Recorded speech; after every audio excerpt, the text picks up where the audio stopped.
જય માતાજી, જય શ્રી કૃષ્ણ ફ્રેન્ડ્સ બધાને. તો આજે મેં બિલકુલ પણ ચવડ ના થાય ને તે રીતે ગળિયા પુડલા બનાવ્યા હતા અને ઘણાની એવી પણ ફરિયાદ હોય છે કે અમારા પુડલા ઉથલતા નથી.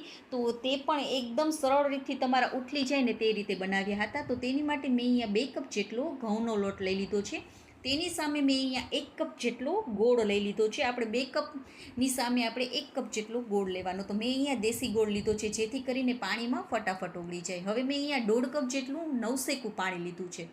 તો તેમાંથી આપણે નવસેકું પાણી લઈએ ને તો ફટાફટ આપણો ગોળ ઓગળી પણ જશે અને પાણી પણ આપણે જ્યારે ગોળ ઓગળશે ને ત્યાં સુધીમાં ઠંડુ થઈ જશે. જો તમે ફૂલ ગરમ પાણી લ્યો ને તો પાણીને તમારે થોડી વાર માટે ગોળ ઓગળી જાય ને એટલે ઠંડુ થઈ જાય ને ત્યાં સુધી તમારે રાહ જોવાની. પછી તમે આ થોડો લોટ નાખતા જવાનું.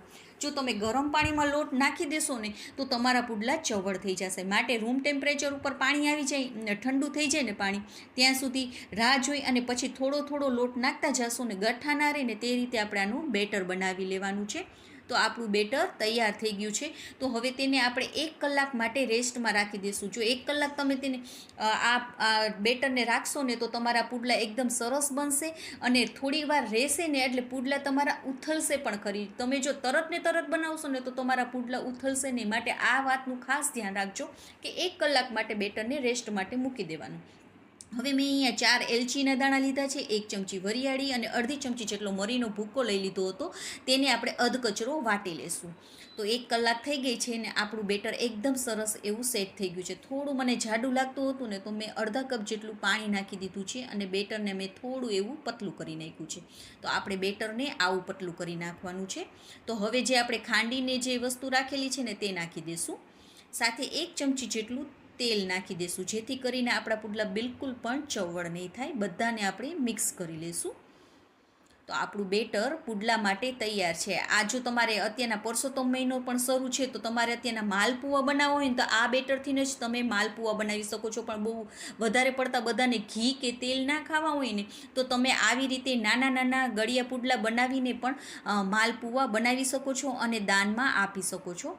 તો આપણી તવી આપણે નોનસ્ટિક પેન જ લઈ લેવાની છે. નોનસ્ટિક પેન તો બધાના ઘરમાં હોય જ છે. ફૂલ ગરમ થઈ જાય ને એટલે તેનું ટેમ્પરેચર ડાઉન કરવા માટે આપણે થોડું પાણી છાંટી અને તેને લૂઈ નાખશું. હવે ગેસની ફ્લેમને થોડી વાર ધીમી કરી અને 1 ચમચા જેટલું બેટર આપણે આમાં નાખી દેવાનું છે. તેને હવે આપણે ફેલાવવાનું નથી. જો તમે ફેલાવી દેશો ને મોટો પુડલો કરશો ને તો તમારો ઉથલશે નહીં. માટે આપણે આવી રીતે થોડો જાડો રાખવાનો અને નાનો રાખવાનો જેથી કરીને ઉથલે. ઉપરથી છે ને હાવ ડ્રાય થઈ જાય ને તમારે પછી તેમાં આજુબાજુ ઘી અથવા તેલ તમારે જે લગાવવું હોય તે લગાવી દેવાનું. પણ ઘીથી વધારે તેનો ટેસ્ટ સરસ આવશે. તે લગાવી અને પછી નીચે આપણે એકદમ સરસ એવો ચડી જાય ને પછી આપણે તેને ઉથલાવી લઈશું. એકદમ સરળ રીતથી તમારે ઉથલી પણ જશે. તો આ વાતનું તમે ખાસ ધ્યાન રાખજો કે આપણે તેને આવી રીતે બસ આપણે ચમચાને નાખવાનું છે, બહુ ફેલાવાનું નથી. નાના કરવાના અને જાડા કરવાના.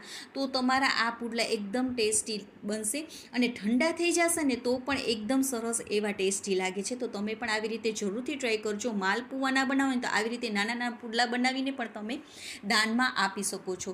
તો તમને આ મારી રેસીપી કેવી લાગી તે કમેન્ટ કરીને કહેજો ને તમારા પુડલા કેવા બને છે તે પણ મને કહેજો. અને જો તમને મારી રેસીપી ગમી હોય તો લાઇક અને સબસ્ક્રાઈબ કરવાનું ના ભૂલશો. અને ફેસબુક ને ઇન્સ્ટાગ્રામમાં હોય તો ફોલો પણ કરજો. તો આવી જ નવી રેસીપીઓ સાથે ફરી મળીશું. ત્યાં સુધી બાય.